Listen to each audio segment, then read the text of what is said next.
সেই জামাল ভুঁইয়া, তারিক কাজী থেকে শুরু বাংলাদেশের ফুটবল জগতে একের পর এক বিদেশির আবির্ভাব হচ্ছে। সেই তালিকায় যুক্ত হওয়ার প্রক্রিয়া শুরু করেছিলেন কানাডার অভিবাসী সামিত সোম। মিডফিল্ড পজিশনে খেলেন তিনি। অবশেষে বাংলাদেশের হয়ে খেলার অনুমতি পেলেন কানাডা প্রবাসী ফুটবলার সামিত সোম। তাকে ফিফার ডিসিপ্লিনারি কমিটি ক্লিয়ারেন্স প্রদান করেছে। বাংলাদেশের জার্সিতে ইংলিশ প্রিমিয়ার লিগে খেলা হামজা চৌধুরীর অভিষেক হয়েছে গত 25 মার্চ। তারপর থেকে গুঞ্জন শুরু হয় কানাডার লিগে সামিত সোমকে নিয়ে। প্রাথমিকভাবে 2 সপ্তাহ সময় নিয়েছিলেন এই প্রবাসী ফুটবলার। পরে সুখবর দেন তিনি বাংলাদেশের হয়ে খেলতে চাই। এরপর থেকেই শুরু হয় সব প্রক্রিয়া। 1997 সালের 5 সেপ্টেম্বর কানাডার আলবার্টার এডমন্টনে বাংলাদেশি বাবা মার ঘরে জন্ম সামিতের। 27 বছর বয়সী সামিতের দেশের বাড়ি শ্রীমঙ্গল। বাবা মানস সোম এবং মা নন্দিতা সোম 90-এর দশকে কানাডায় পাড়ি জমিয়েছেন। সেখানেই বেড়ে ওঠা সামিত এখন পেশাদার ফুটবলার। এফসি এডমন্টনে খেলোয়াড়ি জীবন শুরু করার পর যোগ দেন মন্ট্রিল ইম্প্যাক্টে। এই ক্লাবে খেলার সময় 2020 সালে কানাডা জাতীয় দলের হয়ে 2টি ম্যাচ খেলেন তিনি। বর্তমানে তিনি খেলছেন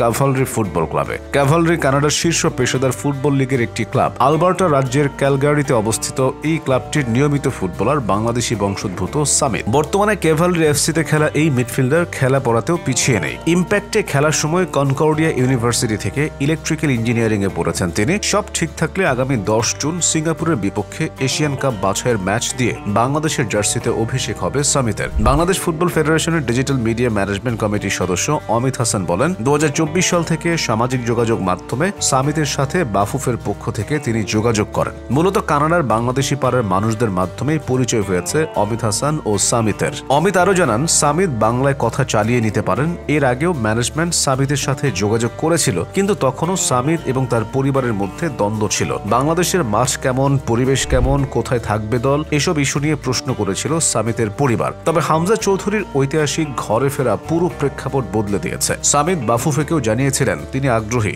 এর আগে ডেনমার্ক থেকে জামাল ভুঁইয়া, ফিনল্যান্ড থেকে তারিক কাজী বাংলাদেশের হয়ে খেলেছেন। এরপর ইংল্যান্ড থেকে ইংলিশ প্রিমিয়ার লিগের তারকা হামজা চৌধুরী ফেরায় বাংলাদেশের ফুটবলে একটা ইতিবাচক আমেজ লক্ষ্য করা গেছে। র্যাঙ্কিংয়ে বেশ এগিয়ে থাকা ভারতের বিপক্ষে ড্র করেছে বাংলাদেশ। বাংলাদেশের পাসপোর্ট নেওয়ার জন্য জন্ম নিবন্ধনের আবেদন করেছিলেন সামিত এবং তার পরিবার। গত 20 এপ্রিল জন্ম নিবন্ধন পান সামিত, যা দিয়ে তার বাংলাদেশ দলে খেলার প্রক্রিয়া শুরু হয়। 1 মে কানাডা সকার অ্যাসোসিয়েশনের ছাড়পত্র বুঝে পান। তবে তখনও জাতীয় দল পাল্টানোর কয়েকটি ধাপ বাকি ছিল। 5 মে বাংলাদেশের পাসপোর্ট বুঝে পাওয়ার পর অপেক্ষা ছিল শুধু ফিফা প্লেয়ার্স স্ট্যাটাস কমিটির অনুমোদন। 6 মে সেটিও পেয়ে যান এই মিডফিল্ডার। ফলে বাংলাদেশের হয়ে খেলতে আর কোনো বাধা নেই তার সামনে। দ্রুততম সময়ে এই প্রক্রিয়া সম্পন্ন হওয়ায় উচ্ছ্বসিত সামিত বলেন, যারা এই প্রক্রিয়াকে দ্রুত সময়ে শেষ করতে সাহায্য করেছেন তাদেরকেও ধন্যবাদ। 10 জুন ঢাকায় সিঙ্গাপুরের বিপক্ষে এশিয়ান কাপের বাছাই পর্বে বাংলাদেশ মাঠে নামবে। তার আগে সামিতের বাংলাদেশের হয়ে খেলা নিয়ে সকল আনুষ্ঠানিকতা শেষ করতে চায় বাফুফে। হামজা বাংলাদেশের ফুটবলে একটা জনস্রোত নিয়ে আসছেন।